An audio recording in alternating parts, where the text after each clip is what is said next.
1919 का साल था। बीकानेर की सड़कों पर एक 12 साल का लड़का अपनी चाची से भुजिया बनाने की पूरी कला सीख रहा था और उसे सिर्फ 2 पैसे में बेचना शुरू कर दिया था। उस समय उसे यह नहीं पता था कि एक दिन यही भुजिया हजारों करोड़ रुपए के कारोबार की नींव बनेगी और उसका नाम हल्दीराम लाखों भुजिया पैकेटों पर पूरे विश्व में छपेगा। यही है भारत के सबसे बड़े स्नैक्स ब्रांड हल्दीराम की कहानी। हल्दीराम का जन्म 1908 में बीकानेर में एक गरीब परिवार में हुआ था। उनके दादा भुजिया बाजार में छोटी सी दुकान पर भुजिया बेचा करते थे।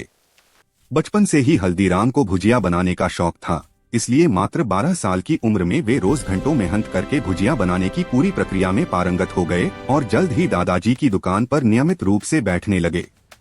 लेकिन दादाजी की तरह वे सिर्फ थोड़ा बहुत अतिरिक्त कमाई से संतुष्ट नहीं थे।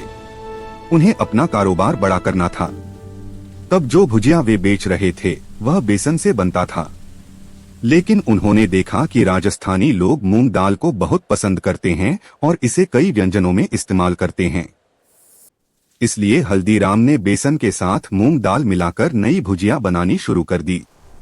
लोग इस नए स्वाद को बहुत पसंद करने लगे और यह तुरंत हिट हो गई। पर वे यहीं नहीं रुके। उन्होंने महसूस किया कि मौजूदा भुजिया थोड़ी मोटी और नरम थी। अगर इसे पतला और क्रिस्पी बनाया जाए तो खाने का अनुभव और भी बेहतर हो जाएगा। इसके लिए सबसे पहले बैटर को पतला करना था और एक ऐसा जालीदार छन्ना चाहिए था जिसके छेद सामान्य छन्ने से छोटे हों। उन्होंने बाजार के कई जाली बनाने वालों के साथ मिलकर सही जाली तैयार करवाई और बैटर में कई बार बदलाव किए। आखिरकार कई महीनों की लगातार मेहनत और प्रयोग के बाद उन्होंने बिल्कुल पतली और क्रिस्पी भुजिया तैयार कर ली। इस नई भुजिया ने बिक्री को आसमान छूने पर पहुंचा दिया। हल्दीराम की नवाचार सिर्फ रेसिपी तक सीमित नहीं था, वे गुप्त रूप से ब्रांडिंग के भी माहिर थे। बाजार में कई अन्य दुकानें भी भुजिया बेच रही थीं, लेकिन हल्दीराम चाहते थे कि ग्राहकों के मन में उनकी भुजिया का स्थान बाकी सबसे कहीं ऊंचा हो।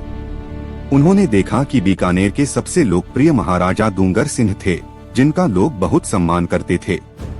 इसलिए उन्होंने अपनी भुजिया का नाम दूंगर सेव रख दिया। महाराजा के नाम से जुड़ी यह भुजिया बाकी साधारण भुजिया से अलग दिखने लगी और प्रीमियम पोजीशनिंग भी मिल गई। इस नए ब्रांडिंग के साथ उन्होंने दाम भी बढ़ा दिए, लेकिन ग्राहक खुशी खुशी ज्यादा कीमत चुकाने लगे।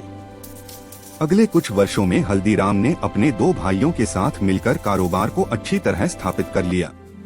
36 साल की उम्र में उनकी शादी हो चुकी थी और 3 बेटे भी थे। गरीबी से शुरू करके सब कुछ ठीक चल रहा था। तभी 1944 में जीवन में एक बड़ा मोड़ आ गया। घर की महिलाओं के बीच रिश्ते बिगड़ने लगे। स्थिति इतनी खराब हो गई कि हल्दीराम को घर छोड़ना पड़ा और परिवार से अलग होना पड़ा।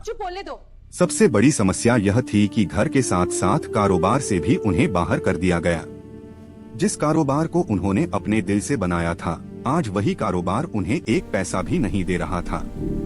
रातों रात वे परिवार के साथ सड़क पर आ गए, लेकिन जिम्मेदारियों के कारण उन्हें भावुक होने का समय नहीं था।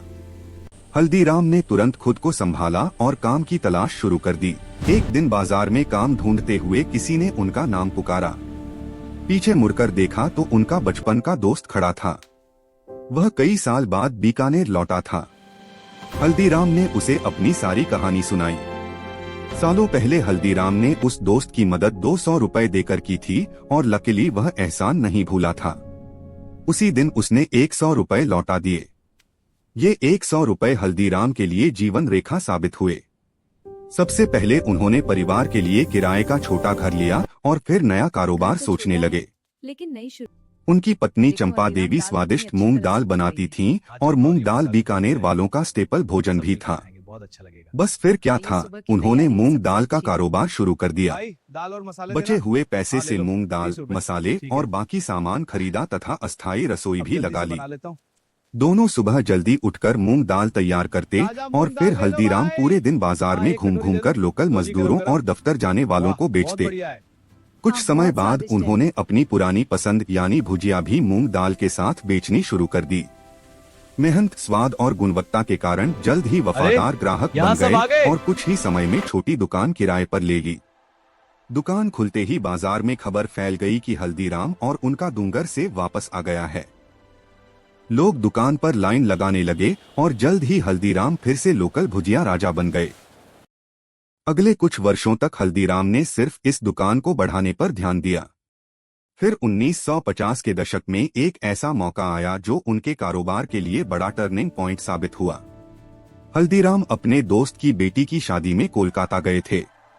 वहां उन्होंने सभी मेहमानों के लिए भुजिया बनाई। मेहमानों के रिएक्शन देखकर वे हैरान रह गए। लोग भुजिया को इतना पसंद कर रहे थे कि तारीफ के साथ साथ बड़े बड़े ऑर्डर भी दे रहे थे। हल्दीराम समझ गए कि कोलकाता में कारोबार फैलाने का बड़ा मौका है, क्योंकि वहां भुजिया बेचने वाला कोई बड़ा प्रतियोगी नहीं था। 1955 में हल्दीराम ने अपने छोटे बेटे रामेश्वर लाल और बड़े पोते शिवकिशन को कोलकाता भेज दिया। वहां भी उन्होंने छोटे से घर और सिर्फ 8 वर्ग फुट की दुकान से शुरुआत की। शुरुआत धीमी रही, लेकिन मुंहजुबानी की वजह से कारोबार बढ़ने लगा और जल्द ही रोज 150 से 200 किलो भुजिया बिकने लगी। बंगालियों को आकर्षित करने के लिए उन्होंने उनके स्वाद के अनुसार बंगाली मिक्सचर नाम का नमकीन स्नैक भी लॉन्च किया, जो काफी सफल रहा। अगले 12 वर्षों में दुकान 8 वर्ग फुट से बढ़कर 25 वर्ग फुट हो गई और कारोबार हर साल दोगुना होता गया। बड़े शहर होने के कारण कोलकाता शाखा का कारोबार अब बीकानेर शाखा से भी बड़ा हो गया। 1968 तक हल्दीराम के तीनों बेटे अपना काम संभाल चुके थे। बड़े बेटे मूलचंद बीकानेर का कारोबार देख रहे थे, सतीदास परिवार से अलग होकर अपनी दुकानें चला रहे थे और रामेश्वर लाल कोलकाता संभाल रहे थे। इस स्थिति को देखते हुए हल्दीराम ने अर्धनिवृत्ति ले ली और सिर्फ कभी कभी जाकर निगरानी करते थे। कारोबार तो अच्छा चल ही रहा था, लेकिन इसके बाद जो हुआ वह हल्दीराम के कारोबार की सुनहरी किताब का सबसे चमकदार अध्याय साबित होने वाला था।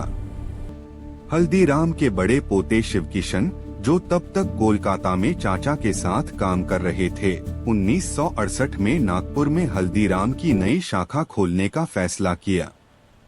नागपुर पहुंचकर उन्होंने देखा कि लोग वहां बलूशाही, गुजराती पेड़ा, मैसूर पाक और लड्डू जैसे मिठाइयां बहुत पसंद करते हैं। बाजार का रुझान समझ आ गया। यानी मिठाइयों का शौक तो था, लेकिन दूसरे राज्यों की मिठाइयों से अभी तक ज्यादा वाकिफ नहीं थे।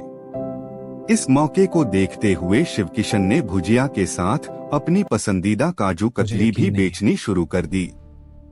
शुरू में ग्राहक खरीदने में हिचकिचा रहे थे, इसलिए शिवकिशन ने फ्री सैंपल देना शुरू किया। एक बार स्वाद चखने के बाद लोग काजू कतली के दीवाने हो गए और मांग आसमान छूने लगी। इस सफलता को देखकर उन्होंने मलाई लड्डू, रसगुल्ला और रस मलाई जैसी मिठाइयां भी शुरू कर दी। 1971 तक नागपुर में हल्दीराम के 2 आउटलेट खुल चुके थे, लेकिन शिवकिशन यहीं नहीं रुकना चाहते थे। एक दिन उन्होंने कीर्ति नाम के एक रेस्टोरेंट को देखा, जिसने उनकी आंखें खोल दी।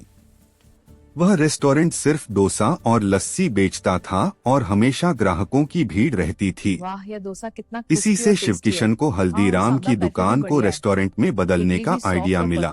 सब कुछ सेटिस्फाइड। बाजार का अध्ययन करने के बाद पता चला कि महाराष्ट्रवासी दक्षिण भारतीय व्यंजन जैसे डोसा और इडली को ज्यादा पसंद करते हैं। अब वे बीकानेर के लोकप्रिय स्नैक्स जैसे समोसा और कचौरी भी परोसना चाहते थे, लेकिन पहले ग्राहकों को रेस्टोरेंट में लाना जरूरी था। इसलिए उन्होंने सबसे पहले डिमांड वाले डोसा और इडली से शुरुआत की। शिवकिशन ने 30 सीटर रेस्टोरेंट खोला और जल्द ही सभी सीटें भरने लगी। इस सफलता को देखकर सीटिंग कैपेसिटी दोगुनी कर दी और मेन्यू में समोसा कचौरी भी जोड़ दिए। जो ग्राहक डोसा इडली खाने आते, शिवकिशन उन्हें समोसा कचौरी भी चखने को कहते। काजू कतली वाली बात फिर दोहराई गई। ज्यादातर ग्राहक एक बार चखने के बाद नियमित हो गए।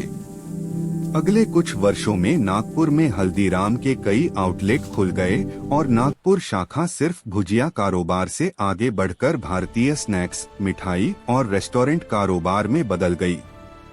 1975 में कोलकाता शाखा के रामेश्वर लाल ने परिवार से अलग होकर स्वतंत्र होने का फैसला किया। एक समझौता हुआ कि रामेश्वर लाल पश्चिम बंगाल के बाहर कारोबार नहीं करेंगे और मूलचंद तथा उनके बेटे पश्चिम बंगाल में नहीं घुसेंगे। तब तक नागपुर शाखा अच्छा चल रही थी, लेकिन शिवकिशन के मन में इससे भी बड़े सपने थे। वे हल्दीराम को राष्ट्रीय स्तर का ब्रांड बनाना चाहते थे और इसके लिए सबसे सही शहर था दिल्ली, भारत की राजधानी। शिवकिशन ने अपने छोटे भाई मनोहर लाल को दिल्ली भेजने का फैसला किया। मनोहर लाल तब बीकानेर कारोबार में काम कर रहे थे और शिवकिशन उनमें बहुत क्षमता देख रहे थे।